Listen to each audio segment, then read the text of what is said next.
Hey everybody, welcome back to Video. So today I got a fun and exciting episode for you guys this Friday because after years of hunting, I was finally able to find a Konami Polygonet arcade board. This is the first 3D arcade board Konami ever designed in-house, and it is rare as rare can get. I was offered one 2 years ago for the price of $1,500, and I thought that was a little bit too high, but luckily my patience paid off, so I was able to get this one for $250, and it is an absolute blast to have in a collection, and a board that is barely even talked about online, so it's going to be a great time to talk about it. Before we get too far involved, it'd be a huge favor down below, hit like and subscribe and ring that notification bell, definitely helps us out. If you feel so inclined to want to support the channel, you got a Patreon link down below as well. But this is a Polygonet Commanders board, and Polynet Warriors really is my preferred game, but of course I grabbed whatever board I could find, because I do have plans to convert this over to Polynet Warriors at a future date. But just being able to find this hardware is not easy in and of itself.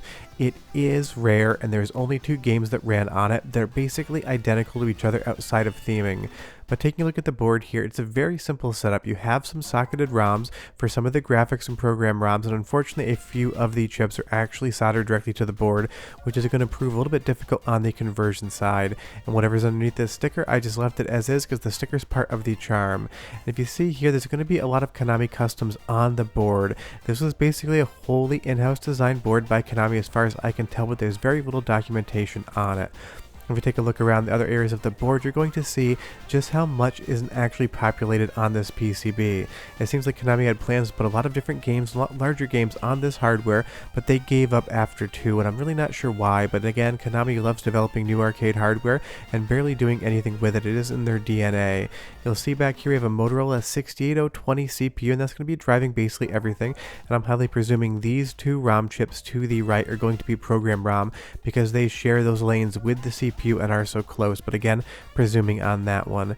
And you will see here 2 of the chips that are part of the entire ROM set of this game and of this board are soldered directly to the board, so I would have to desolder those and pull those if I do want to convert it over to Polynet Warriors, because this is so colorful and charming. This is the one of 2 games that I really wanted to get a hold of, but honestly having any of this hardware being so rare is fun in its own right. If you've never checked out Polynet Warriors, I can't recommend it enough. Definitely give it a go. It's so much fun and it does work on MAME. Now around the front you have this Konami custom module for the sound area, as well as another Konami custom chip, and the sound on this board is working, which is super impressive because generally those things basically crap out all the time. And it is standard JAMA, and you have an arcade stick and 2 buttons, so it's a really easy game to actually pick up and play. It doesn't require any custom controls. Now around the bottom it's absolutely nothing except solder joints, and that's because the video board is underneath and it's facing the same direction up. So through the magic of editing, I was able to take 4 screws out of the 4 standoffs, and with very careful pressure, because this board is quite old, around 1992, I disconnected the CPU and ROM board from the top so we can get down to the bottom layer, because this is what's really interesting on the board in and of itself, the 3D board. Because Konami was basically trying to take on Sega at their own game with the Sega Model 1, and while this doesn't seem to be up to the test to compete with Model 1, it is in its own right a very interesting 3D looking design and has a lot of charm and character to it. These 4 custom chips here seem to all be identical, but 2 of them have a slightly different item code than the other, so they must be doing different things. But honestly, I have no idea what these 3D chips are doing. They're probably DSPs, but there really isn't any information on there out them. You'd probably have to decap them. But as we take a look at the game itself, Polygonet Commander, you can see that this is a very visually interesting game. It's all flat shaded polygons. There's no texture whatsoever, but it runs at a full 60 frames per second, and there's a decent amount of polygons on screen. Kind of looks a little bit like virtual racing, except probably not as accomplished in the 3D hardware front. But that's the fun thing about something like this. It's part of arcade gaming history. It is Konami's first 3D arcade board, and as a collector of all 3D Konami jank, it was definitely something I wanted to have in my collection. And it is here today, and I will be uploading a long play of Polygonet Commanders off the original board as well, so there'll be that source footage on YouTube for whoever wants to see it in the future. And if anyone knows where there's an arcade cabinet for this, I would love to know, because it has 4 units so you can compete against your friends. But taking a look at the 3D board again, you'll see this Motorola DSP right here and two crystal oscillators basically driving everything with a ton of other chips on board. There's probably like 75 to 80 individual chips on the 3D board in and of itself. But again, it's these custom 3D processors that are the most interesting to me because barely anyone knows what they are doing, and I definitely am not going to be decapping this so we can take some guesses. I'm assuming they're probably DSPs with a little bit of math and triangle setup in there. Obviously not really any texture hardware on board, or if it is, it's definitely not being used. But when this was in arcades, there would be 4 cabinets side by side, and you were supposed to take on 3 of your friends.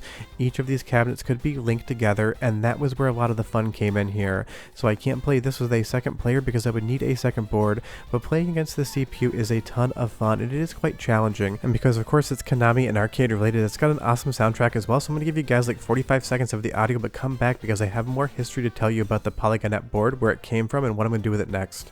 But enjoy because it is good.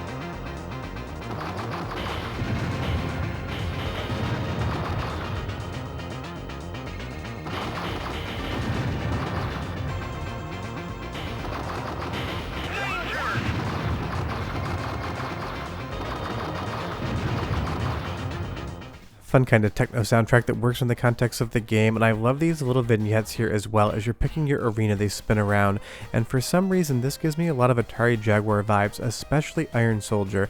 Now I'm sure the hardware has absolutely nothing to do contextually in the actual silicon sense, it's just the vibe I get from something like this flat shaded polygon look.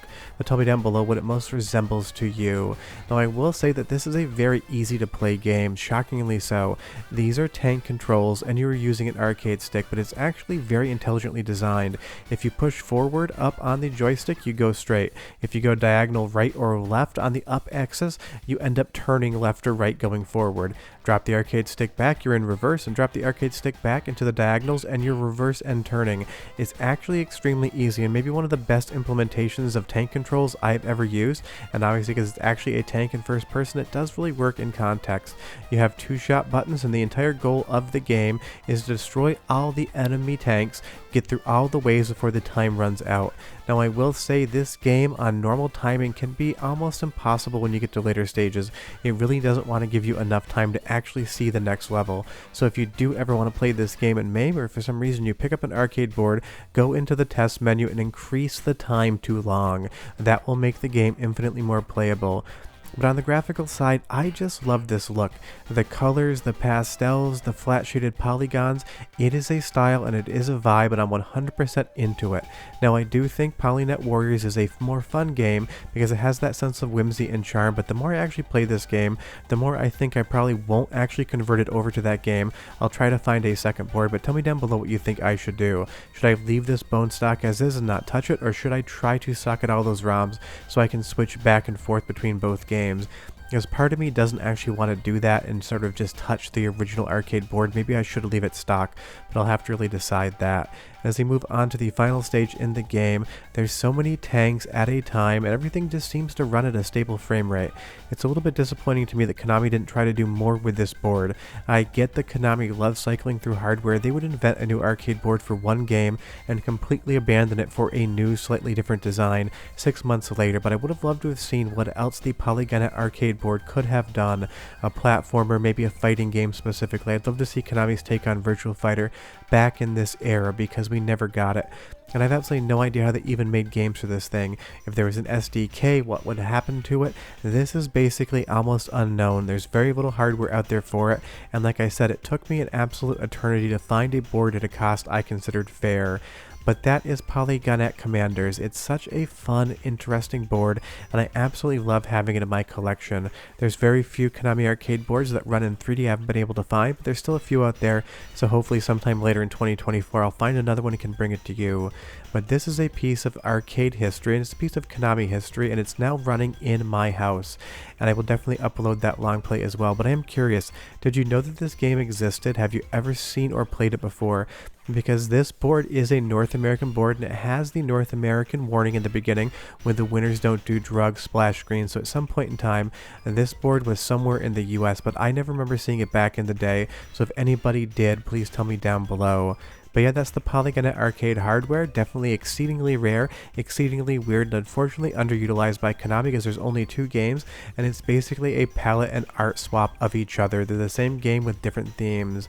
But I'm definitely going to keep hunting Konami arcade boards. It is my one true love as far as arcade collecting is concerned, and there's still a lot more out there I haven't gotten, and I will continue to hunt and do videos on it. Short of that, if there's a particular arcade board you want to see a video on, leave me a comment down below, but we're done, and I'm going to go play some more Polygonet Commanders. Bye-bye.